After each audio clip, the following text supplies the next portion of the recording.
abdominal and back exercise during pregnancy that also works the arms and shoulders is plank pose. We'll show a couple of different variations of plank, and you can practice these as you become stronger, progressing to the different levels of plank pose.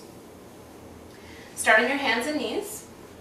Bring the hands directly underneath the shoulders, the knees directly underneath the hips. We'll start with a modified plank pose to begin. So this is also known as a half push-up position. Right now the knees are directly underneath my hips. To come into this modified plank pose, I'll bring the knees a little further back, so maybe 6 to 8 inches back.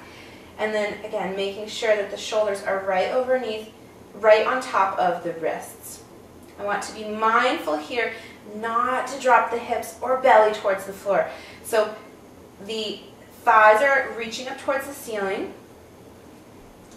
The abdominal muscles are drawing in along you can hug the abdominal muscles in along the spine. So hugging baby in towards the spine to lengthen through the low back. Starting here with this first plank pose. So this can be enough work for your upper body as well. Drawing the shoulders back, chest forward, back of the neck long.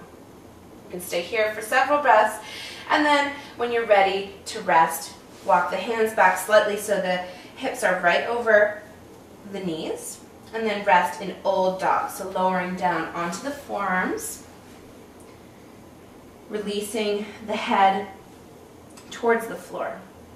To move a little bit deeper into the same posture, you can bring the elbows out to the side and bring the forehead on top of the hands, or you can also extend the arms out in front of you and bring the forehead onto the floor. Rest here for a couple of breaths, and then you can repeat the same posture or progress to the next variation of plank. So again, the hands are right underneath the shoulders, fingers are spread wide, shoulder distance apart. Knees are right underneath the hips. To slowly move into plank from the hands and knees, extend the right leg back, reach through the heel, toes are curled into the floor beneath you.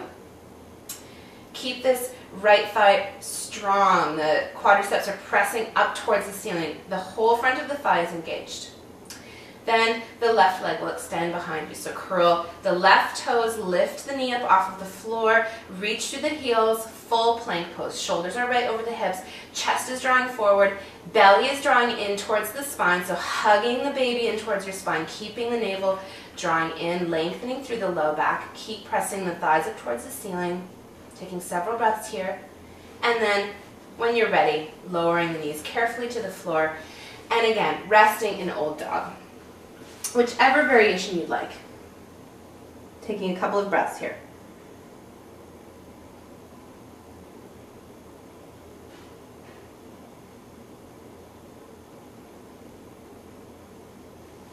And then coming up for our last variation of this posture, full plank with adding a little lift with the legs. So extending both heels back, right leg can come first and then the left. So coming into your full plank pose, remembering all of those cues from the previous exercise, and then lifting the right leg off of the floor just an inch or two, flexing through the foot, toes keep reaching down towards the floor. Try not to lift the hip, keep the top of the hip dropping towards the floor, inner thigh reaches up towards the ceiling, and then right foot to the floor, and then try the other leg. So left leg lifts up off the floor just a couple of inches, keep flexing through the foot, shoulders still right over the wrists, and then left leg to the floor, knees can come down, and then again, resting in old dog.